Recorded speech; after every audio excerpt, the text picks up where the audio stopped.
You know what a harlequin is? A harlequin's role is to serve. It's nothing without a master. No one gives two shits who we are beyond that. What up, everybody? Hey! We here. We here. I was waiting for that, man. I know. I wanted you to say. I tricked you. Well done.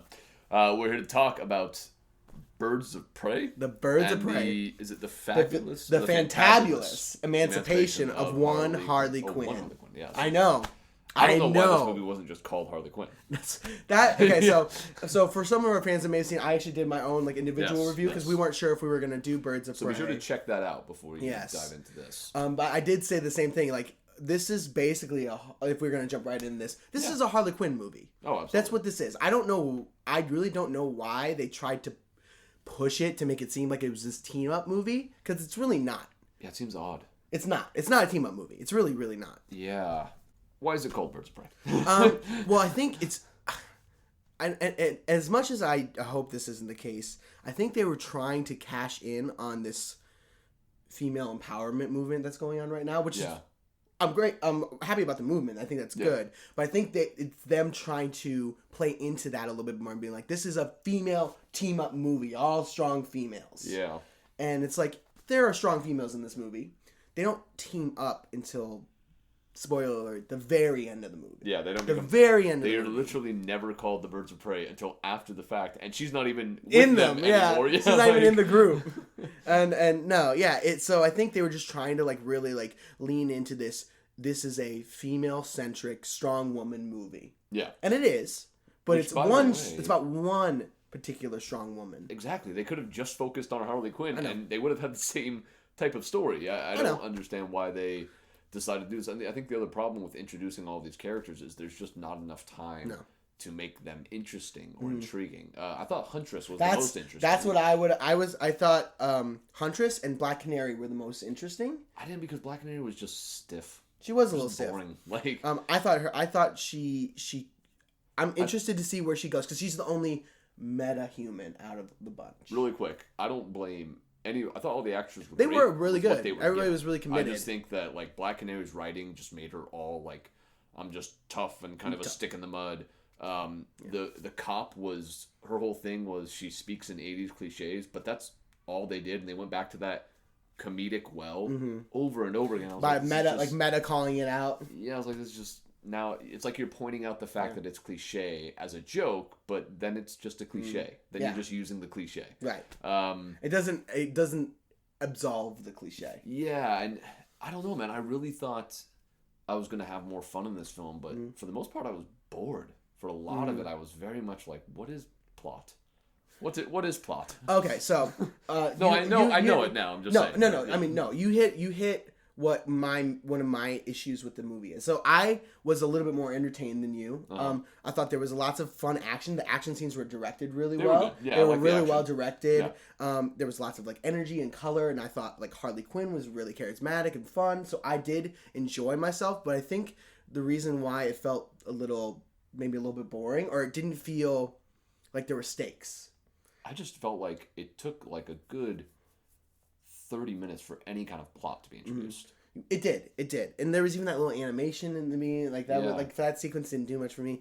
But I think for me the main problem here with this story is kind of goes back to that Roman Sionis, Black Mask, has the only thing he has that he doesn't like about Harley Quinn is that she's kind of annoying. Yeah. She's annoying. She's a nuisance. Yeah. It's not personal enough for him to go after her the way he goes after her in this movie. You know what I mean? Yeah. It doesn't seem actual Harley Quinn specific. You know what I mean? This movie is Harley Quinn's first time out without the Joker, right? Yeah. Suicide Squad was her and the Joker, right? Yeah.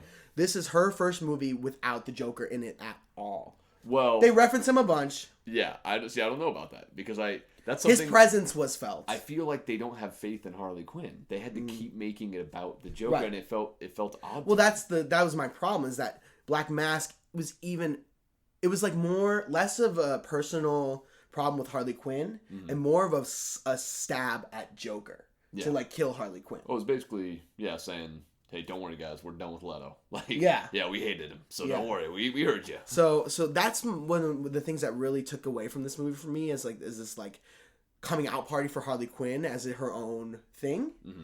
Was that the fact that even her own villain in her own movie is only after her because he's trying to spite the Joker.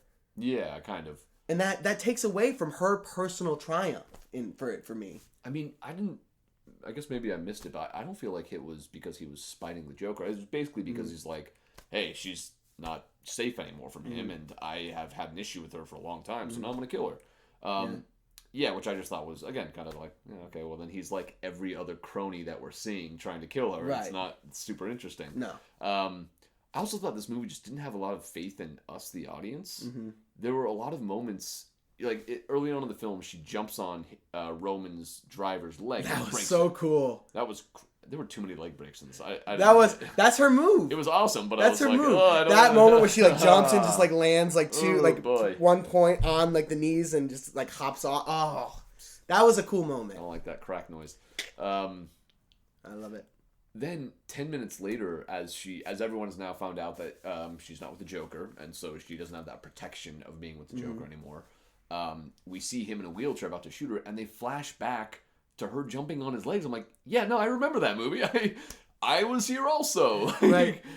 Yeah, you're right. They didn't trust that we would be like, who's the guy in the wheelchair? And they had a lot of moments like that where they would jump back or show us something, and I was like, yeah, no, I remember this. I've been in this theater the entire time. I promise I did not walk out. Yeah. And it seemed like almost they were insulting our intelligence as fans. And this movie kind of has a little bit of a desperation to it. Like I could feel like this desire to please. You know what I mean? It was very much like lots of action, lots of color, lots of energy, lots of charisma, but underneath it, the story was kind of convoluted and not really well deepened, not really well developed. Yeah. It felt more like, please come back to watch Harley Quinn, even though Suicide Squad wasn't good. Mm-hmm. Like, I don't know, it had that kind of like, please enjoy this movie kind of feel to it. And I did, for the most part. Yeah, I mean, I had some fun with it. I saw it in IMAX, like you suggested to me. I don't know if it was necessarily deserving of an IMAX viewing. It's not that I have that movie pass, so it's free. But yeah, I mean, I think the whole problem with it is that they tried to shove in the Birds of Prey. Mm-hmm. I think they could have had a really interesting film if they just focused on Harley. Maybe that little girl as well, who she runs into. That could be the catalyst for the whole story. I think that's fine. And then actually, I think what would have been more interesting is instead of Roman being against her, it's almost like, in abusive relationships and people that have been in those, they do want that authority figure. It's almost like a fascistic impulse that actually all humans have, is this desire to have someone telling us what to do because it kind of makes us feel like, cool, I'm not in utter chaos. Right. So if they had played with that idea, her and Roman, and instead of it being this antagonistic thing, it's almost like he's trying to take her on and like bring her in as his new number two, and she also feels that affection to like get jobs done for him, and maybe then there's some conflict between her and the Zsasz guy that makes sense because he's obviously this possessive bodyguard who's like kind of in love with Roman, and so as he sees Harley Quinn moving up in the organization, then maybe there's something there, and so I think they may have been like a little bit like reticent to do that because like it feels like, oh, Harley Quinn can't have her own film without being attached to a guy. Well, to me, again, I don't think that would be the whole thing, is her ultimately getting to that point. It would be her realizing, or like her journey is coming to the end. No, of it, I don't realizing, need that like, guy. Wait, I don't need Joker. I don't need him. Right. I can just do this. That could be the more emancipation part of the film. Yeah, because otherwise, I just think it's like you said, man. Like, okay, Roman wants to kill her because she's annoying. He's just like every other henchman. Yeah. Like, all right, cool. Like, it's not very nefarious, but yeah, exactly. It just didn't feel personal enough, Like this time it's personal, and it wasn't. It isn't personal. It felt so impersonal, actually, which is my problem with it. Isn't this fun? It's just like a sleepover. We should order pizza. Big Cosmos. Harley, focus.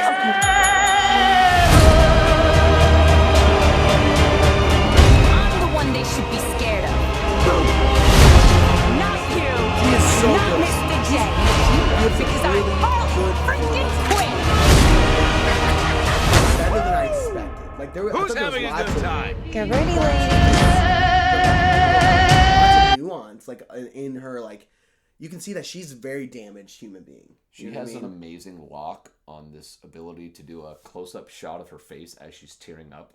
She didn't I, Tanya. She didn't this. I'm like, dude, you always get me. You always get me, Margot. Yeah, she's really, really good in this movie. Her performances to go from like, that like very kind of unhinged, kind of crazy wild card to then being like, oh, you're like a deeply, deeply damaged person. Yeah. And very, very sad. But ultimately in that moment, we're like, cool, we just met Doc. Yeah. I mean, Doc didn't mean anything to me, yeah. I guess, okay, betrayed her. And the other, I mean, there are lots of moments where, I mean, I don't know how to, let me rephrase this.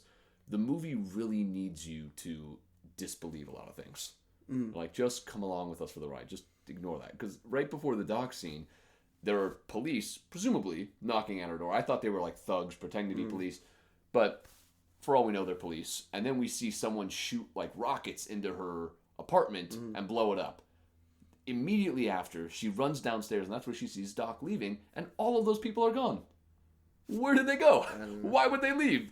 Their whole thing is to kill her. They thought she was dead. I guess, but what about the people knocking at the door? Like, maybe that was them too. Yeah, that's what I mean. It's like, it's this weird, just like, well, we just want this scene, and so we're gonna... Well, here's the thing.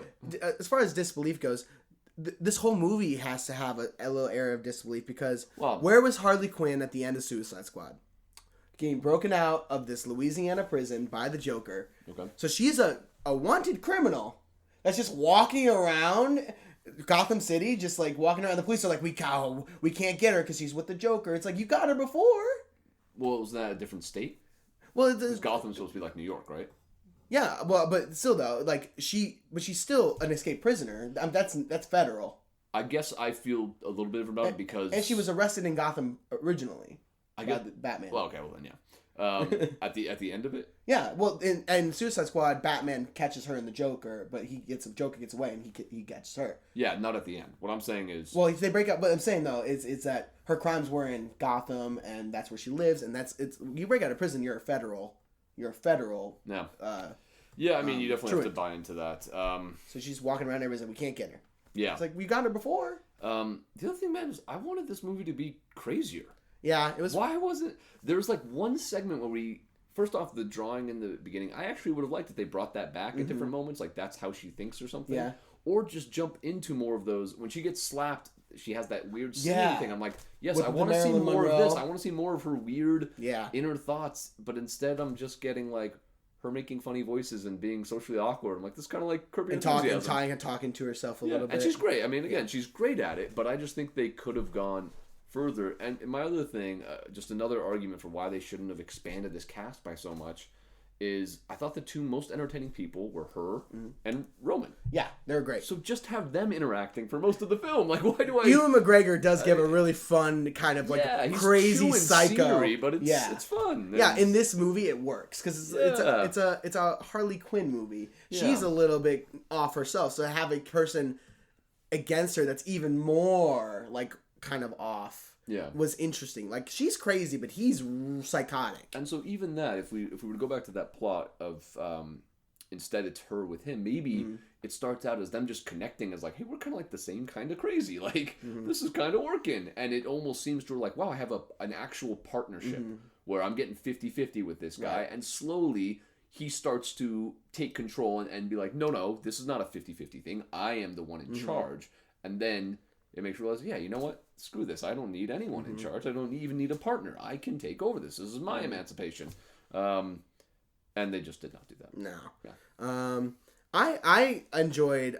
I think I'm interested to see Mary Elizabeth Winstead's Huntress a little bit more because I liked what she was doing, even though we only got to see a little bit of her, and the way they like fed her into the story was a little bit convoluted. Yeah.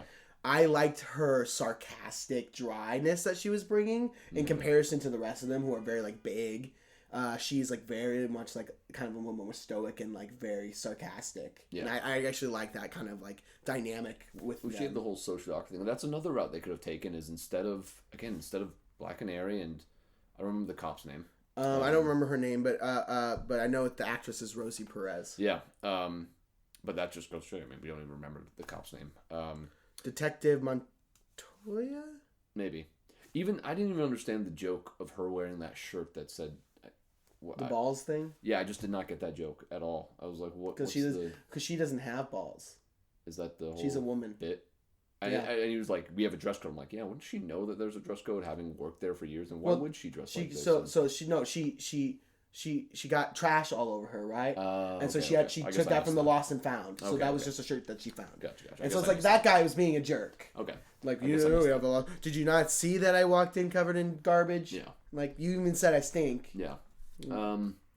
But it's because it had said balls on it, and apparently that's funny. Balls Again, are funny. even like going to like a different plot, it would be more interesting if you had Harley paired up with Huntress the whole time, because then you have this like wildly not great at being social, but definitely more outgoing and out there individual with this person who is like, I'm just a killer and I'm super socially awkward. Like I have to practice my lines in the mirror. I'm the call me the Huntress. That was so right? good. Like, her practicing that in the mirror was better, funny. Then you could have like almost like a buddy cop type thing.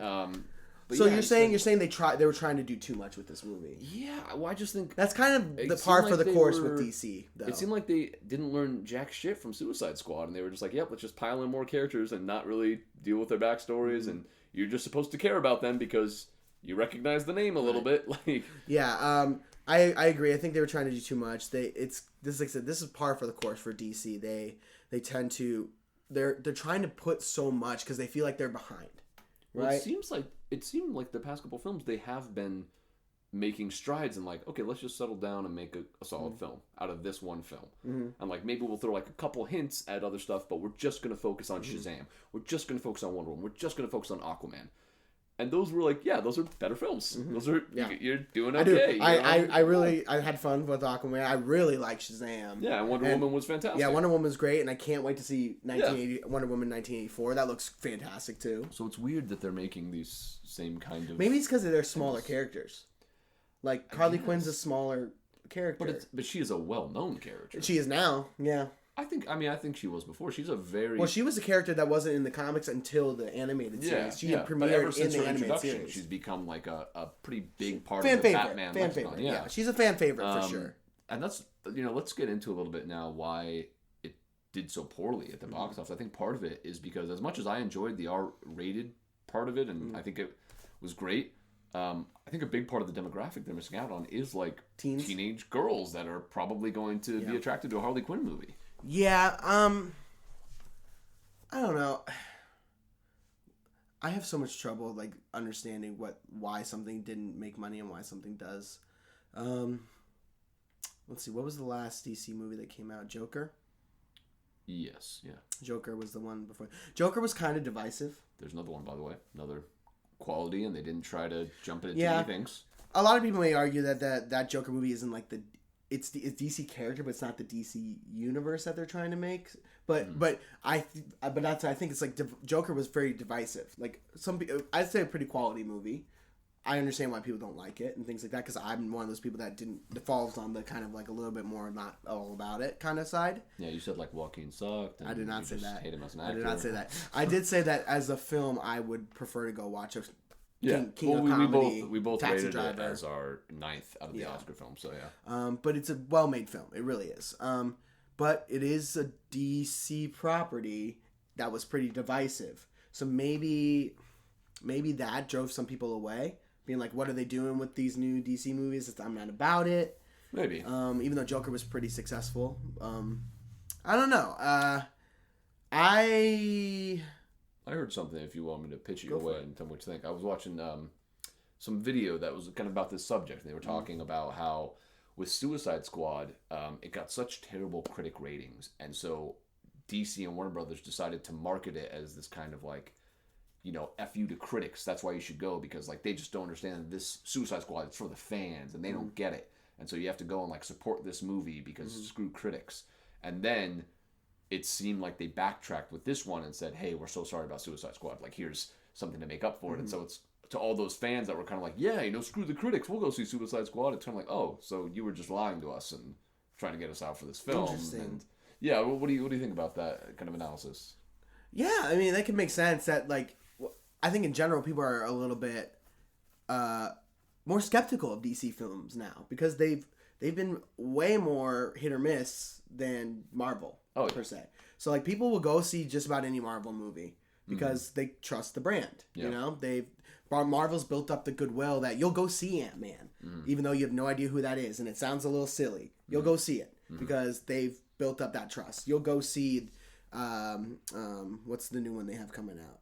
The Eternals. You're gonna go see the Eternals because even though you have no idea who they are, you're gonna go see it because Marvel has built up that trust. Yeah. DC has had moments where they've built that trust and then completely undercut it. Built it and then undercut it. And that's what they did again a little bit with like Wonder Woman and then Aquaman and then Shazam. Great. Well, that's cool, what I mean cool, is, cool. Before we jump into them undercutting, because I think they didn't have it to begin with this kind of new, with Man of Steel on. I mean, they had Man of Steel, right? They had Batman vs. Superman right after. Both were pretty much panned. Yeah. Then Wonder Woman, then Justice League. Wonder Woman, then Justice League. And then Aquaman. And then, when the Suicide Squad, wasn't that? Oh, Suicide Squad Suicide Squad was right around the same time as Batman v Superman. Yeah. So they had like those. So really, like Justice League is kind of the one albatross then from Wonder Woman on, and then they've been hitting again like fairly good fan and critical responses. Yeah. And so it seemed like they were like, hey, we're making our way back up, and I really think what they showed with Joker, sure, it's not part of the universe, I guess, or maybe it's like some weird early prequel. But what they showed is like, we can kind of make different films than Marvel. We can delve into something that's maybe grittier or just these kind of individualized stories. Yeah. I thought they had an opportunity to basically say, what we're going to do is we're going to take these characters, we're going to give it to a talented director, and we're going to let them kind of make what kind of movie they want. So with Joker, Todd Phillips said, let's make this gritty social commentary.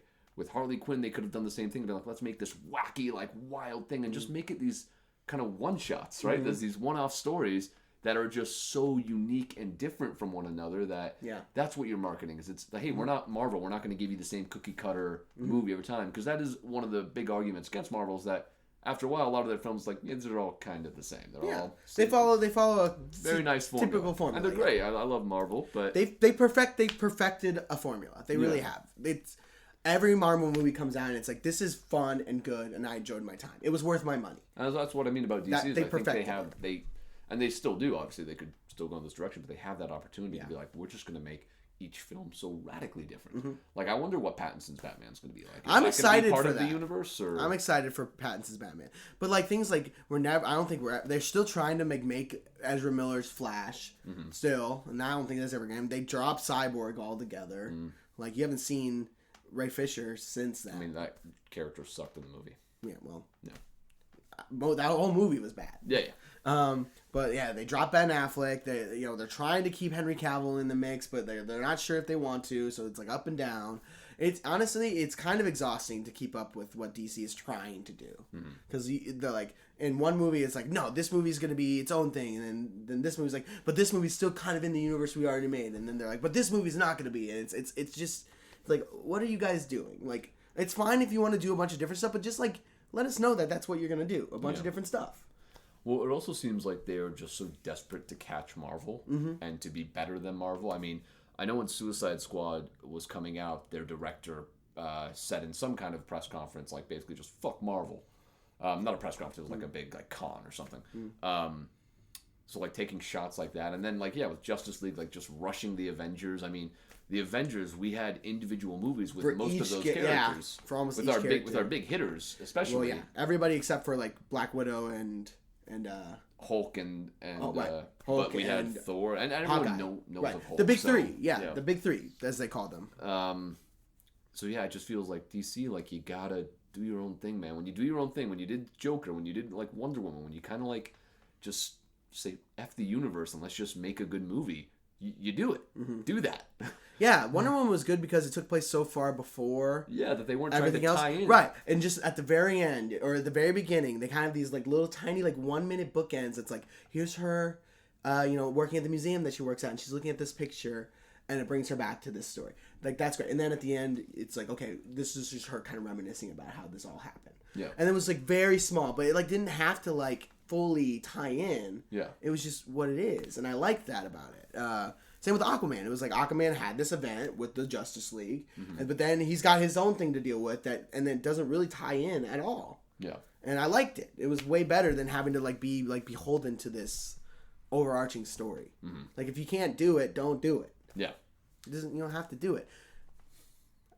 I mean, I don't want to make it sound like I was like I didn't like this movie because I we both liked it. Yeah. I liked it enough. Like on the Rotten Tomatoes rating, I would give it a fresh. I would give it a 3 out of 5, a fresh rating. But that's kind of where it is though. It's like right on the edge of like not being that good. Yeah, I mean, there's just nothing that's that new or different, and with such a wild character like Harley Quinn, I expected more wild stuff to happen. And I wanted to see a wild card movie. Yeah, and I mean, they do have moments like the roller skating finale and stuff. That was fun. Is fun and. One of my favorite scenes was the scene in the police station. Oh yeah, when she shoots up the police station with fantastic. all non-lethal weapons. Like that was great. That was so cool and fun and colorful. Like she did the glitter bombs and the bean bags and the paint and like that was fun as heck. Although again, it's one of those moments when she goes in at the end and just is like, "Where are they?" None of those cops apparently had guns. And no one follows her in after the fact. They're like, "Well, she beat us once, so." Let her do her thing. I mean, yeah, there was some like really fun moments throughout this film that's true that I really liked that saved it for me. But they're definitely the plot really was the weakest part. I do want to point out one big nitpick that really a got big me. nitpick. I mean, I don't know how big it is, but it really got me. During the final fight, actually, there's a couple of them here. The final fight in the in the ride or whatever, the booby trap. Sure, the booby trap ride. The Huntress gives the little girl the purple car that she held as a kid to basically take her mind off of the trauma she was witnessing. It's supposed to be seen as this, and she even says to her, like, you shouldn't have to watch this kid. So it's seen as this kind of like, avert your eyes from the horror of violence. When earlier in the film, that little girl was handed a bomb and she murdered somebody and did not really seem to blink at it. It was just kind of like, whoa, why did she make me do that? Well, because we had to. Oh, all right then, fair enough. Like she just didn't even blink. That's so, true. But Huntress doesn't know that happened. That's true, but that's why I thought, like, why are you even focusing on this? That little girl doesn't give a crap. Maybe it was a moment to show that Huntress it's different than these other women. You know what I mean? They're a little bit more. They're a little bit more jaded than she is. Weirdly enough. I was already on Huntress' side. I don't know what. I am too. Actually, I was like. I'm just saying, if you took that out of the movie, her doing that, would you have been like, well, yeah, screw Huntress? No. Her origin story is sad. Well, here's the other thing is. So they beat up all those guys inside, and then they're just like waltzing out of the place. I'm like, dude, the guy's still out there. What are you doing? And instantly someone gets shot. I'm like, yeah, no fucking no. What just happened? I feel like they took tips, and I heard this joke, I think from the guy at pitch meeting, is like they took tips from the Game of Thrones writer because now your characters can just forget about things. They did something. Forgot about it. Yeah. They did something really cool. Yeah. And then you just walk away. They just forgot the bad guys were outside. Yeah. Yeah. I don't know. And then one last line that just I thought was funny was when at the end they're all like drinking margaritas or something in the morning, and the cop says to her like, you know what, Quinn, you're all right. I'm like, yeah. I mean, she's probably murdered like thousands of people, but one good deed.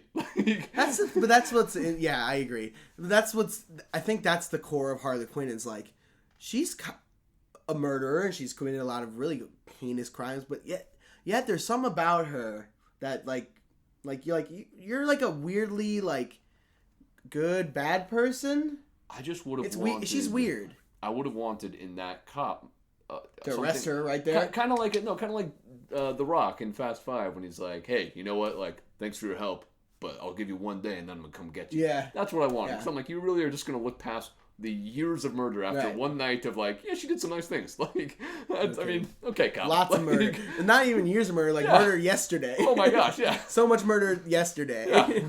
I fed his brother to my hyena. Chaos, just like, yeah, I mean. Yeah.